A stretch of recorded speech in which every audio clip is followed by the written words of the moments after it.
Economia, com Juliana Rosa.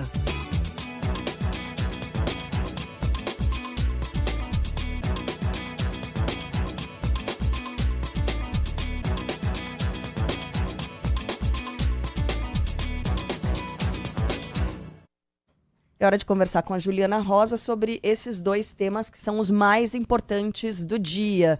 A gente vai falar sobre esse pagamento reembolso do Fundo Garantidor de Crédito para os investidores do Banco Master, mas também, né, Ju, para saber o que é que muda na nossa vida com a assinatura dessa isenção de produtos, né, o acordo entre Mercosul e a União Europeia. Bom dia para você, Ju.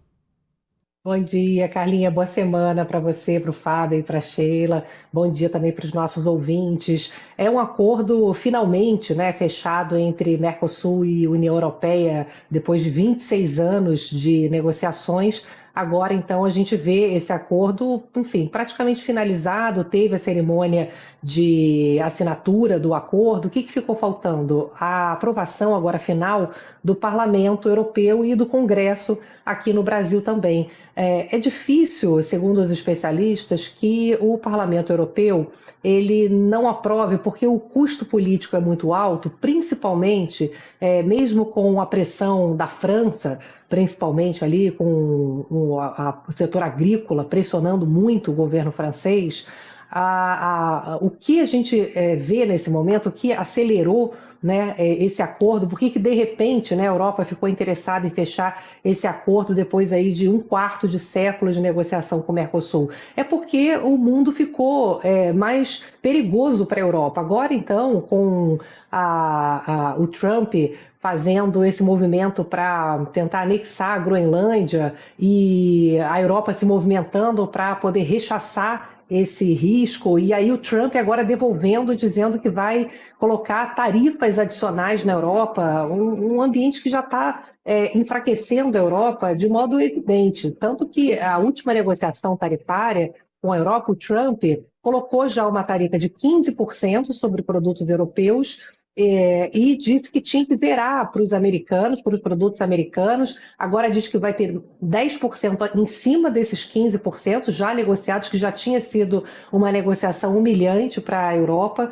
e podendo chegar a um adicional de 25% se não tiver um acordo em relação à Groenlândia. É um negócio surreal, mas no fundo a gente está vendo a Europa se movimentar porque está enfraquecida politicamente, precisando se unir nesse momento aqui na região para poder se fortalecer, seja politicamente, seja do ponto de vista comercial, para garantir segurança, insumos. Então a gente acabou se beneficiando desse ambiente geopolítico, principalmente. O Congresso brasileiro, que os especialistas dizem que eles vão aprovar, pode demorar um pouco, porque esse ano é ano eleitoral, podem não querer dar de bandeja para o governo Lula a aprovação desse acordo, mas enfim, em 2027 certamente vai aprovar, e tem um dispositivo que, se o Parlamento Europeu aprovar, ele passa a valer imediatamente. Enfim, então a questão interna aqui não é algo que preocupa em termos de travar esse acordo. Imediatamente a gente ganha vendendo mais para os europeus, principalmente produtos agrícolas, carne, frutas, café, suco de laranja, e a gente recebe, principalmente de forma mais rápida em termos de impacto prático, preços de remédios, muitos medicamentos que vão chegar com preços reduzidos aqui. As trocas, elas têm aqueles períodos que aos poucos vão diminuindo, então muita gente pergunta, e o vinho, e o queijo, né? O azeite, isso tudo vai aos poucos, né, ao longo do tempo diminuindo, não é uma coisa rápida, mas o que eu acho que é importante a gente entender é que é uma oportunidade grande para o Brasil, que sempre foi um país fechado. A gente é um país que precisa dar um impulso tecnológico grande, a gente está muito atrasado, a nossa indústria está muito defasada, então também tem a oportunidade de chegar preços menores, seja para tecnologias, seja para preços em geral aqui para a gente, né? Porque a gente paga muito caro. Então, a possibilidade de abrir a entrada de maior oferta de produtos, de ter uma competição, isso significa acesso a produtos. Então, para a sociedade brasileira, Carlinha, Fábio, Sheila, é muito importante esse avanço, mesmo que seja algo gradual, né? Que não seja de uma hora para outra. O que a gente vê é o mundo se movimentando e a gente com interesse, né? A gente precisa ser pragmático, né? Tentar, no meio desse mundo caótico, perigoso, onde as regras do multilateralismo elas vêm sendo rasgadas, a gente tentar ser pragmático ali e fazer negócios aproveitando esses ares, né? Europa interessada, também já falou de terras raras, né? Aqui do Brasil, os Estados Unidos de olho aqui, enfim, a gente precisa ter sangue frio porque está difícil navegar nesse mar aí arriscado, né? Que o Trump vem impondo, mas a gente precisa ter esse sangue frio de negociação e tentar fazer do limão uma limonada, né? Não, sem dúvida, isso é interessante, Ju. Então, só resumindo aqui, impactos diretos. Talvez medicamentos, porque a gente não vê preço baixar no Brasil, mas enfim, os medicamentos podem ficar mais baratos.